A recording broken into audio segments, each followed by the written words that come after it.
خدا باپ کے زندہ و جلال کلام میں سے زندگی بھرا کلام، یوحنا کی انجیل، اس کا 21 باب 1 سے 14 آیت مبارکہ تک۔ ان باتوں کے بعد یسوع نے پھر اپنے آپ کو تبریاس کی جھیل کے کنارے شاگردوں پر ظاہر کیا، اور اس طرح ظاہر کیا: شمعون پطرس اور توما جو توام کہلاتا ہے، اور نتنیل جو کانائے گلیل کا تھا، اور زبدی کے بیٹے اور اس کے شاگردوں میں سے 2 اور شخص جمع تھے۔ شمعون پطرس نے ان سے کہا، میں مچھلی کے شکار کو جاتا ہوں۔ انہوں نے اس سے کہا، ہم بھی تیرے ساتھ چلتے ہیں۔ وہ نکل کر کشتی پر سوار ہوئے، مگر اس رات کچھ نہ پکڑا۔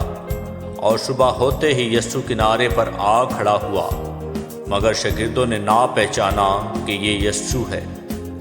پس یسوع نے ان سے کہا، بچوں، تمہارے پاس کچھ کھانے کو ہے؟ انہوں نے جواب دیا کہ نہیں۔ اس نے ان سے کہا کہ کشتی کی دائیں طرف جال ڈالو تو پکڑو گے۔ پس انہوں نے ڈالا، اور مچھلیوں کی کثرت سے پھر کھینچ نہ سکے۔ اس لیے اس شاگرد نے جس سے یسوع محبت رکھتا تھا، پطرس سے کہا کہ یہ تو خداوند ہے۔ بس شمعون پطرس نے یہ سن کر کہ خداوند ہے، کرتا کمر سے باندھا کیونکہ ننگا تھا، اور جھیل میں کود پڑا۔ اور باقی شاگرد چھوٹی کشتی پر سوار مچھلیوں کا جال کھینچتے ہوئے آئے، کیونکہ وہ کنارے سے کچھ دور نہ تھے، بلکہ تخمیناً 200 ہاتھ کا فاصلہ تھا۔ جس وقت کنارے پر اترے تو انہوں نے کوئلوں کی آگ اور اس پر مچھلی رکھی ہوئی اور روٹی دیکھی۔ یسوع نے ان سے کہا کہ جو مچھلیاں تم نے ابھی پکڑی ہیں، ان میں سے کچھ لاؤ۔ شمعون پطرس نے چڑھ کر 153 بڑی مچھلیوں سے بھرا ہوا جال کنارے پر کھینچا، مگر باوجود مچھلیوں کی کثرت کے جال نہ پھٹا۔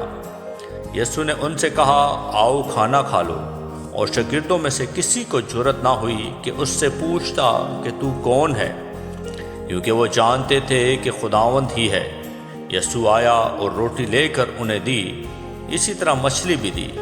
یسوع مردوں میں سے جی اٹھنے کے بعد یہ تیسری بار شاگردوں پر ظاہر ہوا۔ آمین۔ پاک کلام کے پڑھے اور سنے جانے پر خداوند کی برکت ہو، خداوند کا شکر ہو۔ آمین۔